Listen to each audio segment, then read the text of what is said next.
So, gentlemen, the mission this week is to determine who would benefit from a Roth conversion in 2020. Well, you know, Robert, that actually is a great mission. I think Brian and I could brainstorm a few ideas and a few opportunities that present itself as a result of 2020. I know the first one that comes off the top of my head is we know a number of people were impacted by reduced earnings.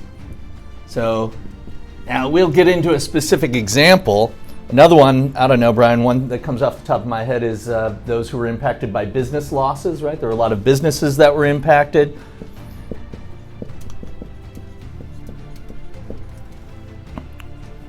And then a final one, I think we know that a lot of people are in the stage where they have to collect RMDs. So that, depending on what their income looks like, could present an opportunity there. So Brian, why don't you bring up the tax rates for us? And we'll go ahead and run through an example.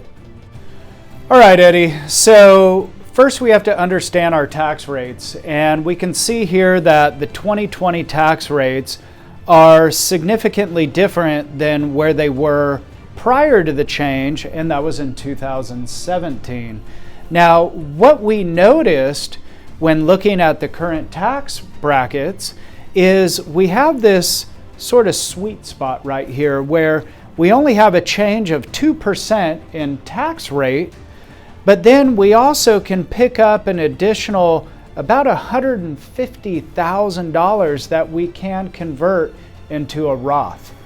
Now, let's just take an example of an individual or a married couple that, you know, maybe prior to COVID they were making $150,000 of taxable income. Well, that taxable income potentially could be reduced because of COVID.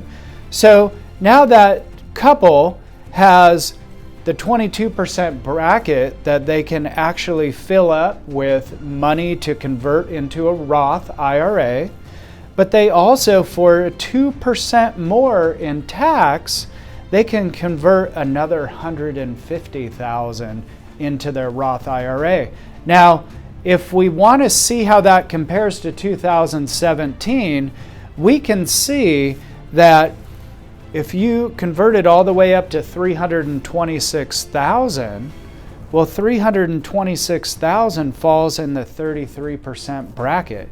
So we could potentially get a savings of about 9% of taxes on a total of about $90,000. So that's a pretty significant savings given our current tax rates compared to where they've been in the past. And you know, Brian, the tax rates and being at a discount right now is definitely one of the most important factors for making it advantageous to do those conversions. Now, we had a great example about someone who had reduced earnings. I'm just going to touch on the RMDs real quick because they kind of fall into the same category. A lot of people don't realize RMDs can't be used as conversions. So the fact that you don't have to take one this year, depending on the amount of income, you could take advantage of those lower tax rates that we talked about. The final one could be one of the biggest advantages for those who haven't had to utilize other resources as a result of business losses. Whatever amount they've potentially lost, they could convert that amount without having to pay any tax at all. So that presents a phenomenal opportunity. Lots of advantages in 2020, Brian. Well, you've made it very clear if someone has reduced earnings, business losses, or they didn't take RMDs, then they're a good candidate for a Roth conversion in 2020. And if that's the case, they can click on the link below, schedule a 10-minute strategy call to determine the right amount, and it needs to be within the next 5 weeks.